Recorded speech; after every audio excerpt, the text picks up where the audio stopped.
buenas tardes. Gracias por estar con nosotros una vez más en esta programación en español del Canal 17. Les saluda Pedro Corso, periodista de Radio Martí. Antes que todo, antes que iniciar el programa, nuestro invitado de hoy es el analista político y también político boliviano Carlos Sánchez Berzaín, conocidos por todos ustedes. Pero antes de empezar a conversar formalmente con Carlos, quiero desearles a todos ustedes un feliz año nuevo. Que este año traiga la realización de nuestros sueños, y si no de todos, pues de una buena parte. Y también expresar mis condolencias, mi pesar por lo acontecido recientemente en París, donde una vez más el extremismo se manifestó asesinando a 12 periodistas, hiriendo a otros muchos más, periodistas de humor gráfico, lo que más odian los dictadores, lo que más odian los déspotas, y en eso incluyo a los extremistas islámicos. Recuerdo que en Cuba el primer medio que desapareció fue Zigzag, un periódico de humor, porque eso no lo soportan los déspotas y los dictadores. Carlos, tu impresión antes de abordar el tema directamente sobre esto que acaba de acontecer en Francia. La libertad de expresión, como tú decías, siempre ha estado en riesgos, pero en esta ocasión este tipo de atentado puede ocasionar por parte de los periodistas la autocensura. Esto es terrorismo puro, y yo creo que el periodismo de verdad, que gracias a Dios en el mundo libre es la mayoría, con este tipo de agresiones, en vez de dar lugar a la autocensura, va a dar lugar a un arranque de más libertad. Después de estos hechos de terrorismo en Francia se han visto grandes manifestaciones diciendo todos somos Charlie, que era el nombre del medio. Y en verdad en el mundo todos deberíamos ser Charlie, porque la libertad de expresión, la libertad de prensa, la libertad misma no puede rendirse frente al terrorismo ni a los ataques violentos de grupos que con actitudes criminales pretenden cambiar la forma de vida a la que el mundo ha llegado, que es la forma de vida basada en el respeto del derecho de los demás. Ese es un punto que a muchos nos preocupa, y te robo unos minutos del programa. A muchos de nosotros nos preocupa, y es hasta qué punto el respeto al derecho ajeno hace que el derecho nuestro sea disminuido, hasta qué punto nuestra capacidad de tolerar las diferencias hace que nosotros perdamos nuestra identidad. Y eso es algo que se está viendo con demasiada frecuencia en muchos lugares. El dejar hacer, hasta qué punto hace que en un momento determinado tú no puedas hacer nada. No, es que tienen que coexistir un conjunto de principios. El principio que mencionamos, que enuncia y dice, el límite del derecho propio es el derecho de los demás. O sea, es el equilibrio de la vida en comunidad.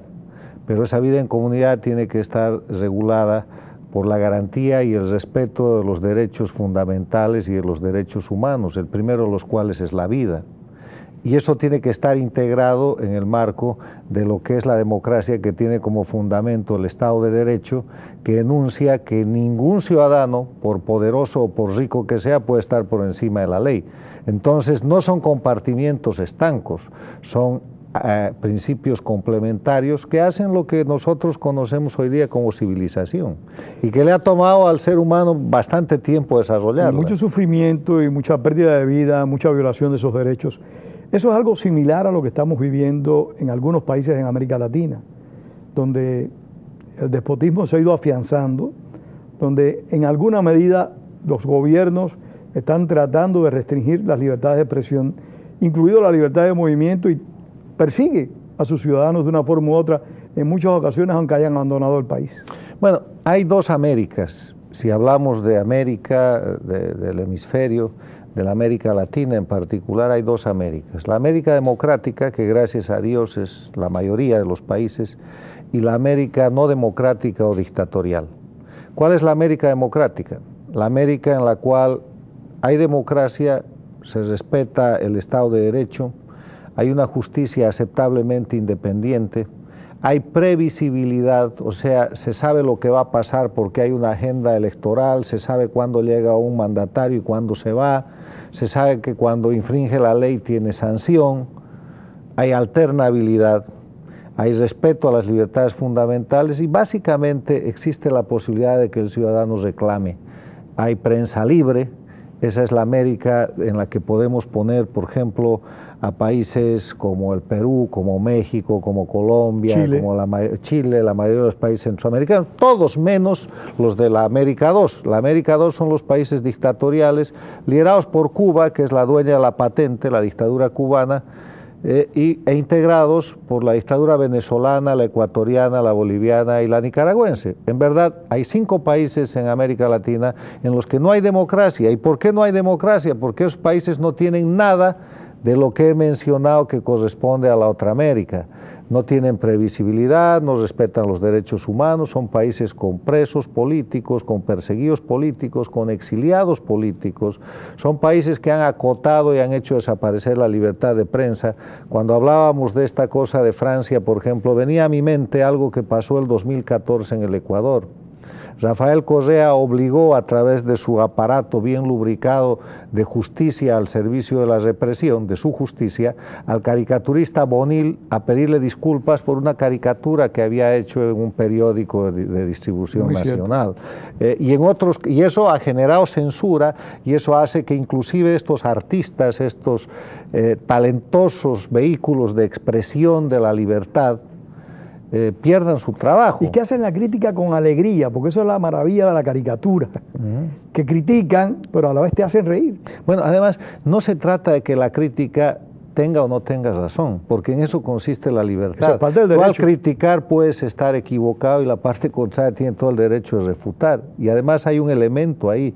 En la medida en que tú te has convertido en hombre o en mujer en el servicio público, en lo que en general se llama hombre público, estás expuesto a la apertura de todo lo que es tu condición de ser humano en el juego público. Si no quieres estar en eso, pues no hagas política. No te metas en esa vida. Claro. Eso es una Entonces, en esa dinámica, volviendo a lo que hablábamos, en estas dos Américas, la América que progresa, la América que se desarrolla, la América en la cual la pobreza está siendo derrotada, la América en la que la desigualdad se está achicando, la América que tiene futuro es la América democrática, no sin problemas, porque la democracia no es la panacea universal. Es perfecta. Churchill decía, la democracia es el peor de los sistemas políticos que el hombre ha creado, con excepción de todos los demás, que intentan de cuando en cuando, ¿no? Entonces, en esta segunda América, donde no hay libertad, donde todo el poder está concentrado en un individuo. Mira a los Castro, 55 años de poder. 56 años de concentración de poder. Mira Venezuela, de la dictadura de Chávez a una sucesión de Maduro y llevando eso adelante han creado su propia casta. Pero, Carlos, disculpa, lo interesante en todo esto es que estas personas llegan al poder por el método que sea. Vemos que tanto en Bolivia como en Ecuador, como en Nicaragua y Venezuela llegaron por medio de elecciones, por medio del voto. En Cuba llegaron por una insurrección armada. Pero independientemente de la forma que llegan al poder, destruyen al país que ocupan. O sea, no hay un ejercicio económico realmente fructífero. Los países entran en bancarrota. La situación de Venezuela es más que lamentable. Y la de Cuba ni hablar. La destrucción es económica, es política y es moral. Y te voy a decir por qué. Porque en la medida en que instituyen un régimen totalitario, donde todo el poder está concentrado en un individuo y en un grupo, la violación de los derechos humanos es esencial para el sostenimiento de ese régimen. La violación de las libertades fundamentales es mecanismo imprescindible para que ese régimen subsista. Al concentrar el poder, llevan a su mano, concentran la economía. Y al hacer concentración de la economía, viene en primer lugar la ineficiencia, pero inmediatamente la corrupción. Cuando eso sucede, empiezan a darle a la ciudadanía el ejemplo y la señal de que para sobrevivir o para estar mejor tienes que pertenecer a la rosca del poder. Y ahí viene la liquidación moral. Entonces, el sistema mismo está destinado de manera absolutamente diferente, todo lo contrario a lo que sucede con el sistema de la democracia, que es el sistema de libertad. El sistema de opresión está destinado al fracaso. siempre fracasan. Las dictaduras pueden durar un tiempo más o menos largo, pero terminan por destrozar económica, política y moralmente. No hay una herencia valorable en una dictadura. Bueno. De hecho, hay que, por lo regular, refundar los países, palabra que le gusta mucho a estos llamados bolivarianos. Refundar los países después que estas dictaduras terminan. Ahora, Carlos, has descrito, en cierta medida, la situación de las dos Américas. ¿Cómo tú ves la América que tiene tendencia a la dictadura o dictadura abierta? Los países que tú mencionaste en el año 2015.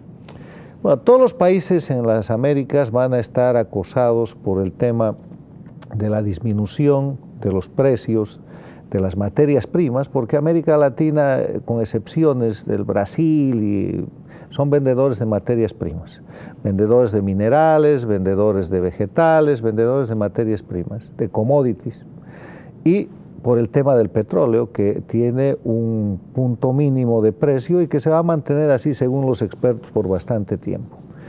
Entonces ahí vamos a ver la diferencia de cómo reaccionan las economías de mercado libre, las economías de la democracia y las economías de la opresión, las economías de la concentración y de las dictaduras.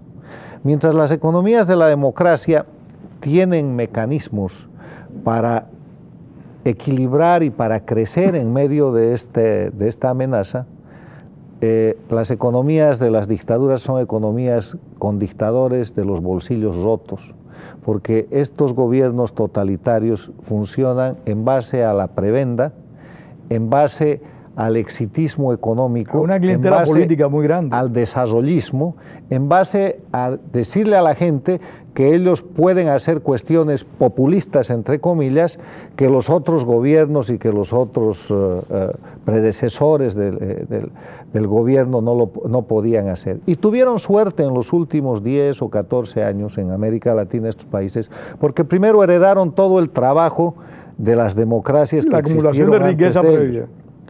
Te doy el ejemplo de Bolivia. Bolivia se produjo la estabilización económica el 85 con Paz Estenssoro, el 93 con Sánchez de Lozada, la gran apertura económica, el proceso de capitalización social, el bono sol, la segunda reforma educativa, la reforma de lo que es el sistema de pensiones, cantidad de medidas que en el tiempo, como son medidas de Estado, se empezaron a poner en marcha, y cuando llegó el proceso autoritario que se convirtió en dictadura al poder, además de extraordinarios precios de las materias primas en los minerales y en el gas, tenía todo este aparato y tuvieron 10 años de jauja, pero la jauja se ha terminado.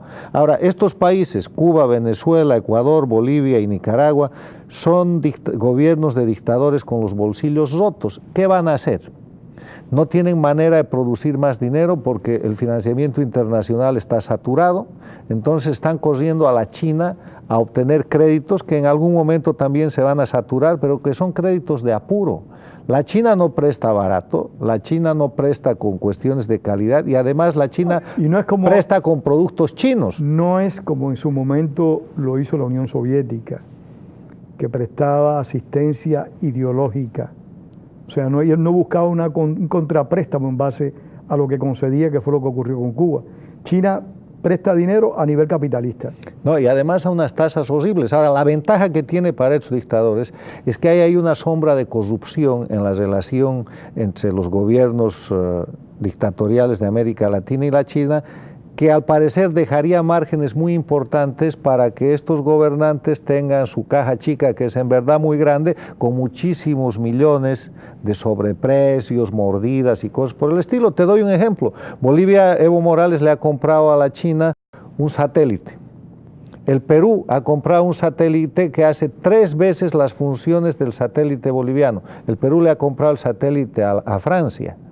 El satélite del Perú ha costado menos de la mitad del precio que el satélite boliviano, que tiene 1/3 de las prestaciones. Tiene menos funciones. Bueno, entonces, ese es el tema. Cuidado que los créditos chinos sean cuentos chinos, pero en todo caso eso nos muestra, para decirlo popularmente, que las economías de estos gobiernos dictatoriales están en la última lona.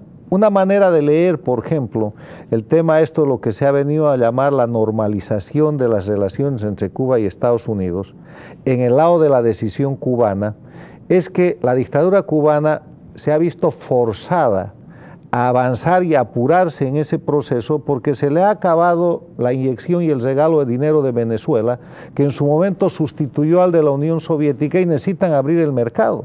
Y lo que Raúl Castro ha presentado en la Asamblea del Poder Popular de su Partido Comunista como un éxito es en verdad la derrota del sistema, porque tienen que entregar el mercado con el discurso que quieran. Se acabó la economía, están en la última lona, no hay dónde conseguir más, tienen que abrirse a los Estados Unidos. Ojalá lo que tú dices se produzca. Yo tengo, y lo conversamos en un programa hace unas semanas atrás, yo tengo grandes dudas de cómo puede desenvolverse la situación cubana. Los Castros han demostrado ser fundamentalistas del poder, ser muy hábiles para conservar el poder y cambiar a la medida de su conveniencia, sin que la naturaleza del régimen sea modificada.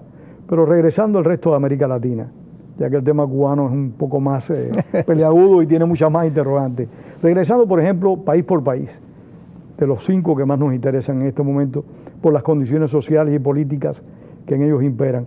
Venezuela, ¿cómo tú ves el futuro inmediato de Venezuela? Crisis, corrupción, desabastecimiento, implosiones populares pero muy controladas por la violencia con el sistema y la presencia castrista que existe allá.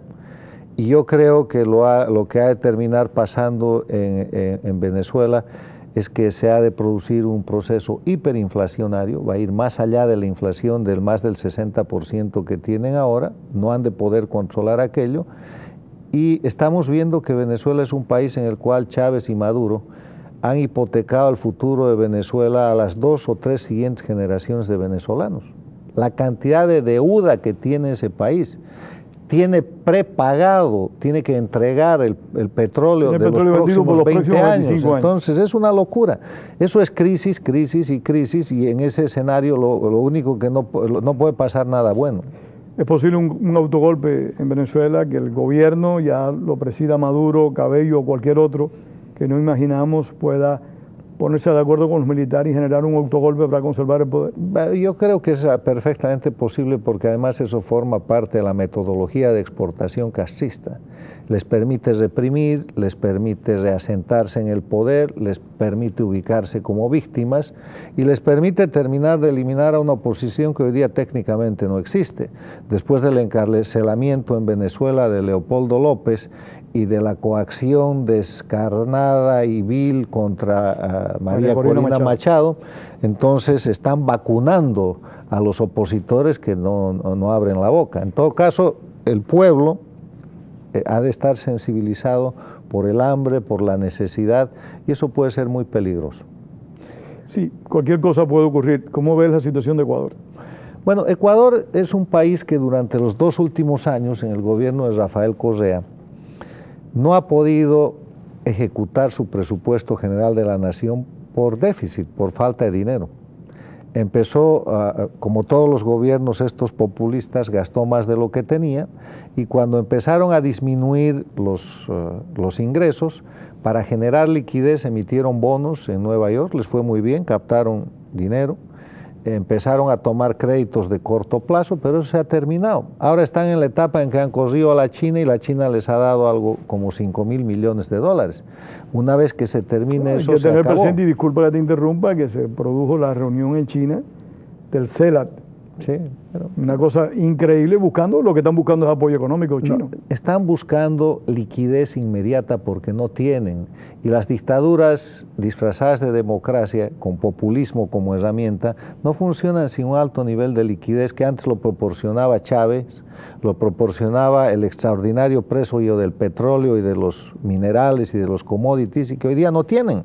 Entonces se ha terminado su herramienta principal. Si tú quieres definir los 14 años de gobierno de Chávez y su influencia grandísima en la América Latina y en el mundo con una palabra, se llama dinero.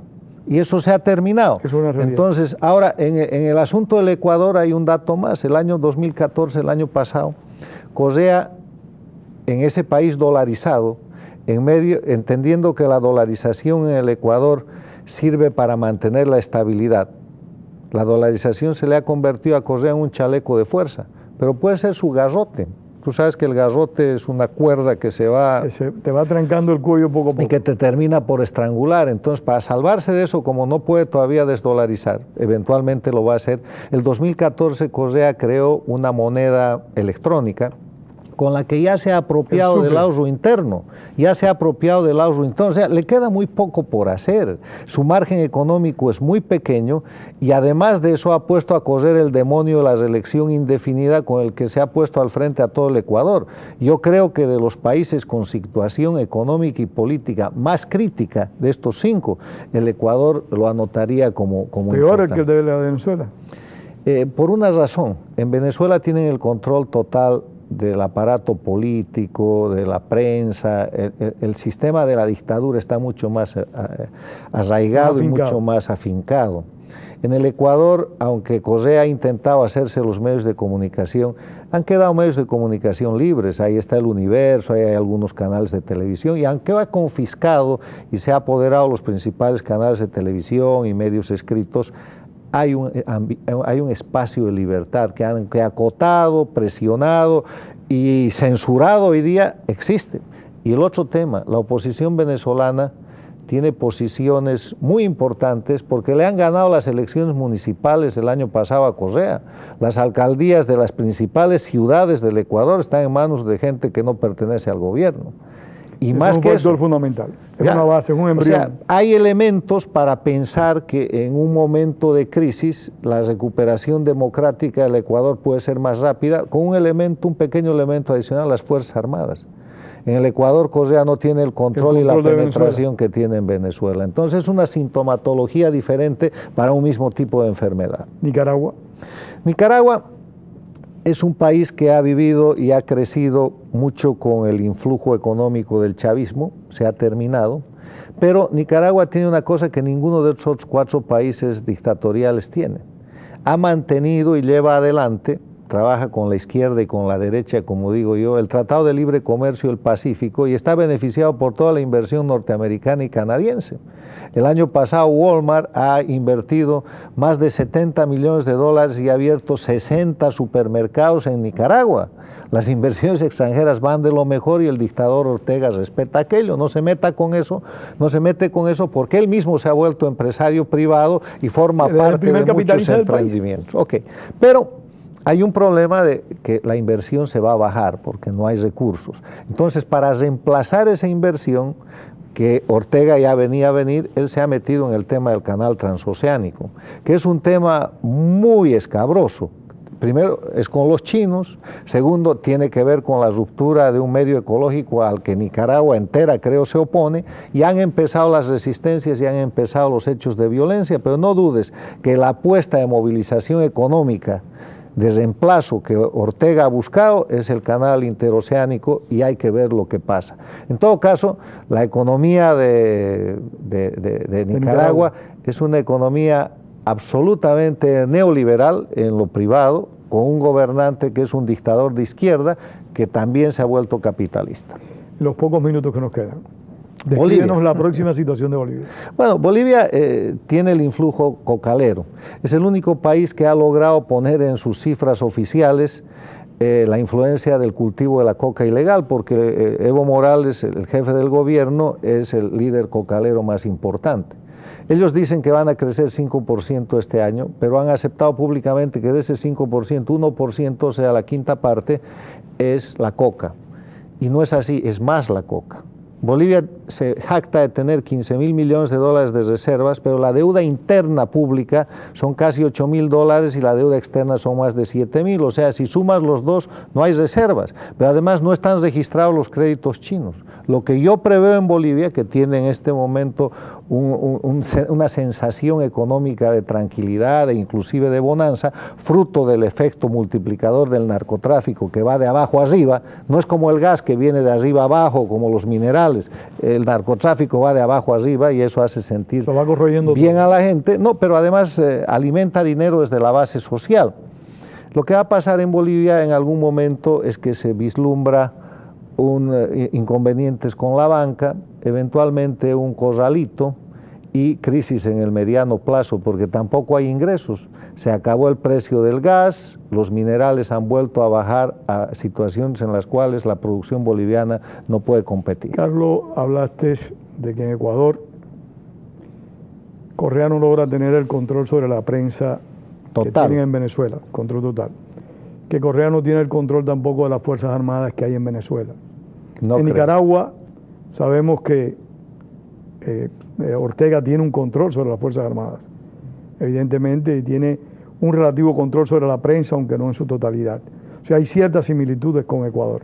Pero Bolivia, ¿tiene Evo Morales control sobre las Fuerzas Armadas? ¿Tiene control sobre la prensa, sobre los sectores independientes de la economía? El control de la prensa es muy grande.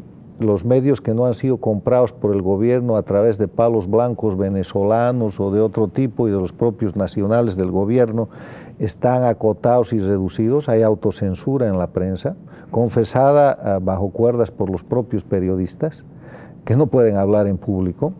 En el tema militar, ellos han logrado intervenir, la policía y las Fuerzas Armadas y los mandos están absolutamente entregados a esta forma inconstitucional y dictatorial de gobierno, pero hay todavía una doctrina en los mandos medios e inferiores que es profundamente nacionalista.